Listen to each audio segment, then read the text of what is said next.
people come across that they want to be a medical office or they want to be taken seriously, and then you look at their social media content and they're dancing to the new song, they're doing a TikTok thing.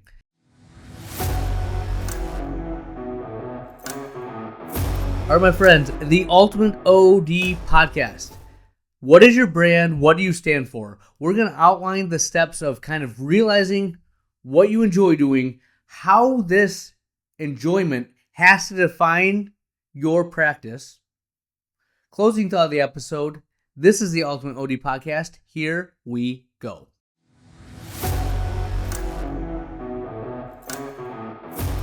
All right, my friends, the Ultimate OD Podcast. Thank you for likes, listens, everyone that subscribes.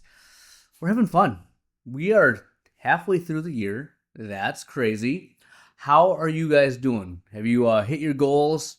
Are you to the point where you're thinking about next year already? Where are you in the process of becoming the CEO of your practice?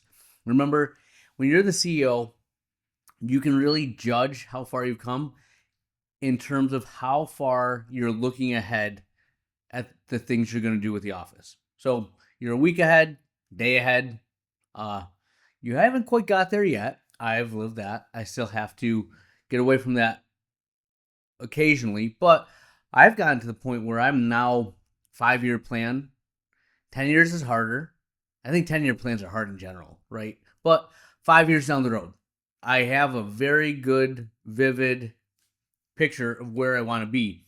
And it's so cool because I tell you this all the time, and I know I'm beating the drum, but I'm the vision guy, right? Like, have a vision for where you want to go and then work backwards, but it guides everything you're doing. And that's a lot of what I'm going to talk about in this podcast tonight, is that when you have a vivid vision for where you want to go, it will make every other step in decision you make that much easier. So let's bring you up to speed. Couple of just housekeeping things I want to share before we get into that. One, after the AOA meeting, I came back and I downscheduled like crazy and said, we're going to have a different model. We're going to spend more time with the patient, and hopefully there's more revenue. My associate is killing it. The best she's ever done at the office because we've given her time. We've also given her the tools and work together to understand each other, what's needed, and she knows what's there in the office. I think 9 months in, pretty much 9 months in, pretty seamless and just upward trajectory. That has broken my model of you just need to be a volume practice, which I've always tried to get away from, but my actions obviously speak differently. However, looking down the road, 5-year plan, I made the move. I gave her time. And part of this, too, is I've been talking to a lot of doctors lately. I'm going to bring on a full-time associate, most likely a 2026 grad. And my expectations of them initially is going to be we're going to have to grow and build and teach you how to be efficient. There's going to be just a learning curve. And I think that's great that I've been able to get that perspective. Okay. Adding a new piece of equipment. Very excited. Tixel. I honestly hadn't heard about it until I went to AOA. Super pumped. I'll explain more about that as we go, but those are some big things. And some Esler SL650 Plus with the dry eye suite slit lamps. So interior seg, cameras, video, and ability to do myography on every single patient by the doctor, not slowing down flow. Also very exciting. So big changes there. I'll keep you updated on where that's going. All right, now to the meat of things. I was talking to my coworker, my associate, and we talk often. I think it's awesome that we have that relationship. I enjoy going to work and seeing her. I hope she feels the same way coming to work, working with me. But one of the things that we were talking about is the uniqueness of optometry. Okay?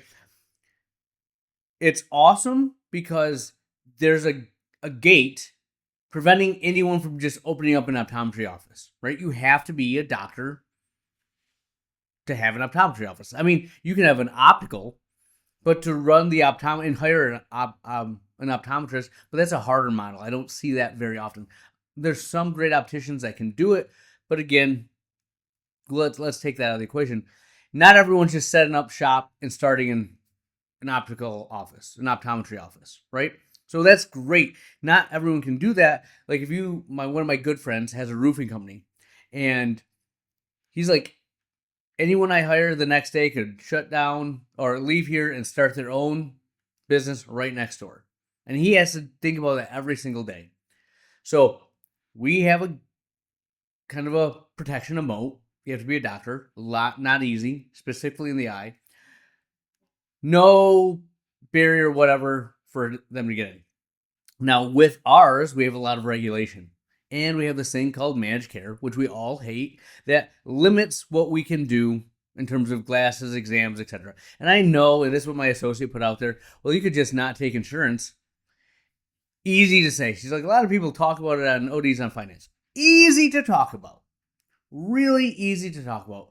Very hard to do. Also, if you're the one that's cutting checks and you have people that got to get paid, really hard to take away half your patient base. And I say that conservatively, right? Listen to people that are great. They know what they're doing. Great business models. Legs up, cut out from underneath them, right?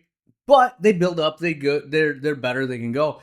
But it's just as a really tough thing to do. But that's limiting us. Whereas roofing, you can charge whatever the market will pay, right? Which is pretty cool. They have a higher ceiling, but a lot more people can enter. All right. Now, that's where all the gurus, all the other podcasts, everyone's telling you, find your niche, right? You don't want to have insurance. There's myopia management, sclerals. Sclerals is tough because it's kind of insurance dependent. I mean, you could do it cash, but whatever, right? Sclerals, dry eye, vision therapy, low vision maybe, but that's also cash pay for the most part. I think that's good. Trying to think of any sports vision. Like, start your niche. Get something where they're cash pay, you're not dependent on insurance. And then our ceiling goes up. Really nice in theory, but how many people do you know, or I've seen, that bought IPL and they're not using it? I mean, IPL for the last 2 years coming out of COVID, the rage. Luminous flooded the market. Then all the other ones came on to market, right? Now I went to AOA and radio frequency, LLT machines. So many devices. Everyone's got the best, latest, greatest, right? It's awesome. Innovation. There's need there. But think if you're the person that bought the IPL and is not using it, right? If you got all the Oculus keratograph, because you're going to do specialty contacts and you're like, this sucks, not doing it. Or myopia management. Like, all the things sound really good in theory, but if you don't enjoy doing them, who cares what your ceiling is? You're never going to get there, right? So you have to like what you're doing. The person that enjoys what he's doing is hard to beat, right? Period. So we had that conversation, and then a couple other things. You know, when you start looking for things in this world, you start finding them. I listened to a podcast, and they were talking about your brand, right? And that a lot of people don't understand their brand has to be consistent across all platforms. In your office, on the phone, your website, social media. And the example they were saying is that a lot of people will, not a lot of people, people come across that they want to be a medical office or they want to be taken seriously. And then you look at their social media content and they're dancing to the new song. They're doing a TikTok thing, trying to go viral. And what they were saying is that go viral, great, but what has that done for your business? Are the eyeballs local, right? Are you really popular, or are you actually driving patients to choose to work with you or driving patients to reach out to you, right? It's a really interesting thing to think about. And when I was doing that, I was also talking to my colleagues, my P3 group, who I love, great insight. And then some of my friends from ICO, I sent out a text. I'm like, hey, do you guys wear scrubs? And what are your thoughts on that, right? And they gave me this. And part of this stems from just dress code. It's a nightmare. You want people to look professional. You don't want to. It's just you have to think about it, right? And then staff has to think about it. Is this shirt approved? Can I wear these things? And you go very basic, and then they're not expressing themselves. There's lack of enjoyment. Okay, so I threw out the scrubs thing, and some people love them. A lot of people do them for everyone, but the optical. I would have been on that team, except with where I'm at in my growth phase, my opticians are going to be helping out with certain things. So I'm like, all right, medical. And then one of my friends, you know who you are, shout out Steve Haas, watching, maybe listening, was like, aren't you trying to create like a high end medical practice? I feel like you should have been in scrubs for the past 3 years. Like, you know what? That really makes sense. And now that I brought in the new device, we're going to be doing a lot of fun stuff with that. I'm like, if someone's giving the treatment, I don't want them in everyday clothes. I want them to take us seriously. I want them to see us as a medical office doing a medical procedure, right? So I'm like, scrubs it is. And the cool thing about that is my staff hears scrubs and they're like, yeah, oh man, we're getting serious. Like we're really in office. It, unbeknownst to me, gave them a higher level of job satisfaction.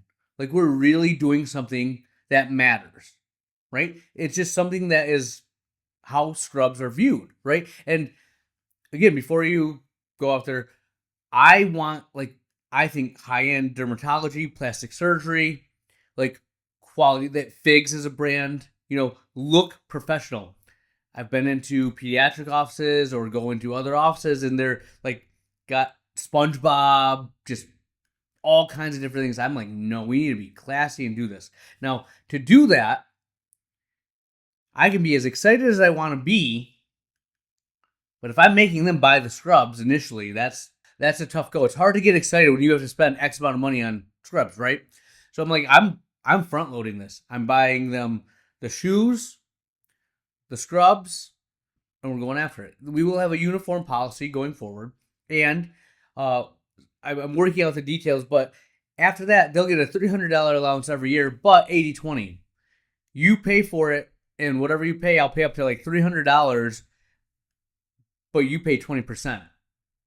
So you have to spend money. They have to have skin in the game. So they're not just going and buying it, saying, hey, I got new shoes, I got new scrubs, this, that. They have to put money in to get that out. So hopefully they take better care of it. I'll see how that works. I'll let you know. But we are operating with a vision. We are operating with a plan. And because I've had this, thought process of what I want to do, it's allowed me to not only know how I want us to look, how I want it to feel, how I want every call to be, how the staff to interact, the knowledge level that I want them to have. It's made hiring so much easier because I've outlined the actual positions and what each one's going to be doing. So we used to just come in and be like, hey, think they could be an optician? Maybe a tech. Seem okay. Let's see where they go. I'm hiring now with people that have a high ceiling. With every gray cloud, there's a silver lining. I had a couple of people that left the office, and it's been the best thing that's happened because they were square pegs that I was going to try and fit and finagle into the right position. And in all reality, they just didn't fit the new culture, the new brand, the new feel. Wish them the best, but it's allowed me to put the right people on the team with the goal that they're going to help me get to that next level. They're going to help me scale and get bigger because they're coming in with that job description from day one, right? No miscommunication on this. And it's really made things easier. Okay? So that big picture, know your brand, right? Know the feel you want, define your roles. And that is going to be that CEO mindset. Sit back and say, how do you want people to view your office? How do you want to operate in 5-10 years? What does that look like? Now, the interesting with me is I get so much juice doing this that I'm like, oh, do I want to be in the thick of things? But as I've looked, I want to be involved. I want to be seeing patients. I want to be part of the new trend, right? I'm going to. I'm like, my gut instinct is I need to get in the exam room more. But how did I get to this point? I've given myself time to work on the business. I kid you not. On my Thursdays, I have like meetings with all kinds of reps, vendors, staff, other doctors, calls I make. And even on Tuesdays and Wednesdays, I see patients, but I shut down early. But I've been able to communicate and make moves, make things happen, plan things accordingly. Like we have with the whole new paradigm going to that medical field, new flow, new training, new pricing schedule, right? I used to be like scrambling to try and do this in a like 2 hour block, right? Now I have time to set aside to not only develop my team, train them to where I need to be, where they need to be to help me get to the next level, but also I can put things in place. I've been able to grow the office. And like I told you at the beginning of this, because I've invested in my associate, we've communicated, we found out what we want, we have a shared vision, she can thrive. And she doesn't have to worry about the things I'm worrying about. I put that in place for her, and it's the perfect compliment. I'm like, working on the business has actually got me to a higher level than I've ever been at in my life, right? And it was not smooth or easy. It was a lot of learning. But the last point I will drive home is that action never goes unrewarded. Okay? You may fail, but if you have the mindset that I paid or I did this in terms of education, like I've put money towards a lot of things and it's not worked out, that was just the price of learning. Like we pay how much to go to school or whatnot. This is a paying for education. And talk to other doctors, and it not worked out. I've talked, when I first started, I had the big vision of where I wanted to go. So I talked to a bunch of different reps, vendors, had everything in place, and it just wasn't the right timing. I didn't have the right people in place. I didn't have the vision that I have now. Tixel, honestly, is one of the big things that was a tipping point to get me to where I wanted to be. But this stuff came out, and I had all the infrastructure there, right? I already had moved to a point where it just tell me when, and then I can flip the switch. I didn't have to do research. I didn't have to think about it. It's already at my fingertips, right? So have a vision and then reach out, and you'll find out that things I did 2-3 years ago are paying dividends now because I made the jump leap, add the associate. Number 2 is so much easier. I know exactly what to expect, what that process looks like. There's still going to be bumps in the road, but I grew because the path was a little tough. I take some lumps and learn. And this is not the closing thought, but one of the things is you shouldn't pray for an easy path. You should pray for stronger legs, right? Like get through that. And by going through that tough path, my legs are stronger. I can make the decision. I can lead the team. And like I said, I still have to fight my innate instinct to get in there to get my hands dirty, but trust your people. Bring the right people on board.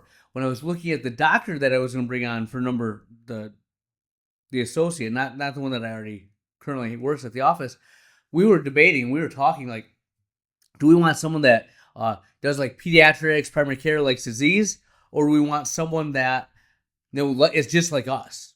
And we were balancing back and forth, but then I listened to a couple podcasts, thought about the brand, and I'm like, one of the big things about Chick-fil-A, Ruth's Chris, I think restaurants all the time, Disney, Disney is a bad example, Jimmy John's, right? Any of these franchises and chains, you know what you're going to get every single store you go to. Same verbiage, same way they greet you, same names as sandwiches, right? Consistency matters. It's one of my core values. I want a patient to love the brand. They can see any doctor in this office and they know what they're going to get. Made the decision for me. I need someone that is a crazy, dry eye, anterior sag ocular surface disease person, right? That's who's going to thrive in the environment we're creating. And iron sharpens iron. We all make each other better. So takeaways from this is take a step back, see what you're truly passionate about, and then design the office to fulfill that desire. For the first time in my life, I've actually done that. And I've also taken a step back from the actual nitty gritty and tried to be a business owner versus a person with a really good job. Not easy, but it's starting to pay off. It will pay off for you. Not going to be easy. Let me know if you have any questions. Reach out. I can connect you with P3 if you're interested. I have other people that are well connected. I have a lot of experience. But let me know. This is the best move. We'll have more for you next week. Where has the time gone? We are to the closing thought of the episode. And again, another theme for this podcast is if you want to do great things, you need two things. Number one, a plan. Number two, no time. I mean, think about it. When you are on a clock, you move mountains, you make decisions, you move, you take action, you make things happen. So many people are notorious for this. Elon Musk. Take away anything you believe about him. Look at what he's accomplished. And he set crazy deadlines. Steve Jobs. I heard the Airbnb guy. But they set unreasonable expectations for time of getting things done. And then it happens. Right?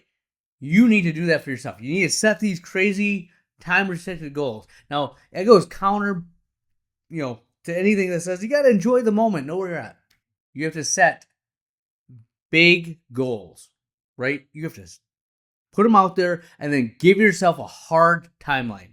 And don't be easy on yourself. Don't say, in the next year, maybe in 6 months, I'm going to be here. 3 months. Next week, I'm going to do this, right? When I need to get things done, I'm like, I got to get this done. I give myself a deadline, and it helps me get things done. And no one else is holding me to that except myself. You want to make it happen, tell your colleagues, tell your group, your mastermind group, what you want. Have people that hold you accountable. But that's how big things get done quickly. Plan. Gotta have a plan, vision. Set a deadline. Have no time. Make it happen. That's what I have for you. Dr. Lily out.